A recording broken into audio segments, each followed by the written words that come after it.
فريق كبير وفريق بحقيقة هو زعيم الأندية في البطولات، ولكن كنا بحاجة الفوز حقيقة يعني. وأنا أؤكد على كلام المدرب حقيقي اللي قاله في المؤتمر الصحفي أمس، أنه حان الوقت الفوز على الهلال بصراحة، لأن 3 سنوات ما فزنا في الدوري حقيقة، انتصرنا بتكتيك عالي وبشكل كنا أفضل من شقيقنا نادي الهلال في المباراة، وأعطينا اللي عندنا حقيقة. ولسه أعتقد الدوري مبكر، انه والله من الفريق الافضل من برضه لا يزال حظوظ الهلال، خسر 3 نقاط بس وهي مجرد 3 نقاط، واحنا كسبنا 3 نقاط من منافس يعني قوي، من بطل الدوري لسنتين متتاليه.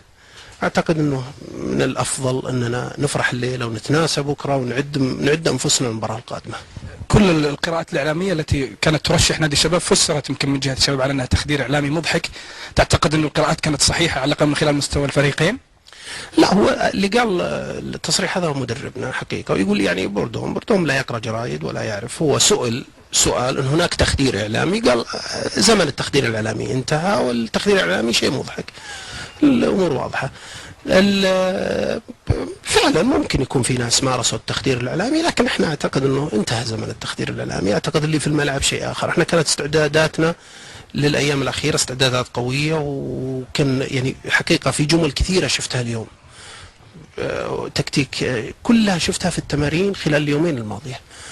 فالقضية قضية عمل وقضية تعب، زي ما الهلال تعب وبنى فريق في السنوات القادمة وسيطر بشكل كبير، احنا لازم يجي دورنا والثاني دور. هي القضية مباراة لسه، لكن حلاوة الدوري انه تتنافس فيه اكثر من فريق. اعتقد انه من المبكر جدا، اعيد كلامي، انه من المبكر جدا الحديث من هو بطل الدوري او من هو فارس الدوري او من كذا. نقول احنا لا زالت الفرق في البقيه. انا زي ما اشوف ان الهلال فريق كبير برضه، الاتحاد والاهلي انا اعتقد السنه هذه لهم كلمه في الدوري، يعني اعتقد 4 فرق راح تتنافس بشكل كبير السنه دي على الدوري، هذا رايي الشخصي.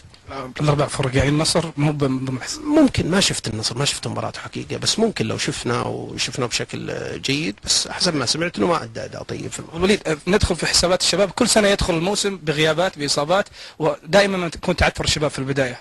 هنا بدايه التصحيح، حينما لا تحضر الاصابات يحضر الانتصار. والله حاضر الاصابات، انتم شفتوا يعني احنا فاقدين اليوم عبد الله الشهيل، فاقدين اكثر من لاعب، لكن يعني انتم شفتوا اليوم عبد الله الشهيل وزيد المولد فبشكل اساسي، لكن لما اصيب حسن نزل اليوم لاول مره اللاعب الاولمبي ولاعب منتخب الشباب صالح القميزي.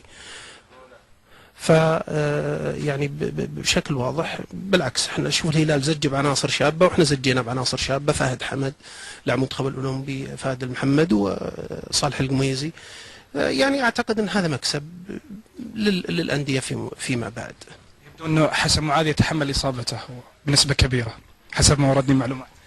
يعني هو نسأل الله يهديه، بعد نهاية التمرين شات عدة كور فصارت له من غير توجيه مدرب، يعني من نفسه. أعتقد كذا، لكن أعتقد هذا شيء عند المدرب هو اللي يحاسبه عليه أو ذا. بس مهما كان أدى أداء، وأعتقد أنه رجعته بالكورة اللي انقطعت ورجعته وتكفيله على يوسف العربي وإنقاذ الشباب من هدف محقق، أعتقد هي اللي الكورة اللي أصابته. وليد، فيما يتعلق اليوم حصل نقاش بينكم بخصوص الكور، وش الموضوع؟ حقيقة أنا ما أبغى، يعني أنا برد الآن على هيئة المحترفين بالصمت، لأني أبغى تبرير عاجل وتبرير للي حصل. كرة القدم اللي لعبنا فيها اليوم، أو الكرة اللي لعبنا فيها اليوم، لم يخبرنا أحمد باعتمادها، ولم يجينا أي خطاب رسمي، وما جانا أي. هي فقط هل يعني كيف الهلال عرف واشترى الكرة أو استلم الكور؟ إذا كان استلم بشكل رسمي ليش ما استلمنا إحنا؟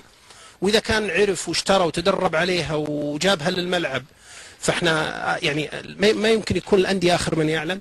احنا ما نبغى نقول شيء، ما ابغى اتهم احد، ما ابغى ادخل، لكنه عشان ما يفسر الموضوع هذا امام الناس ولا يفسر بشكل خاطئ. حقيقه احنا تعرضنا لضغط قبل المباراه، حتى لعيبتنا نرفزوا شوي ان الكره ما تدربوا عليها وكذا، لكن الحمد لله استطعنا المدرب واحنا تكلمنا معهم انه خلاص الكره اعتقد انه متشابهات والامور ان شاء الله مشت الامور على لكن احنا الحين احتجاجا على هالوضع بالصمت، واعتقد الصمت احتجاج قوي، ولكن الصمت لن يطول لين نشوف تفسير من الاخ محمد. احنا كلنا ثقه بهيئه المحترفين، كلنا ثقه فيهم، لكن نحتاج تفسير.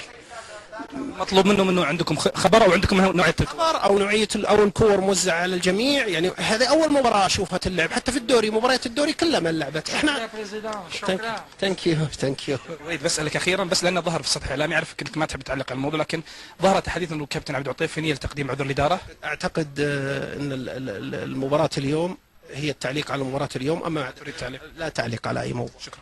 شكرا.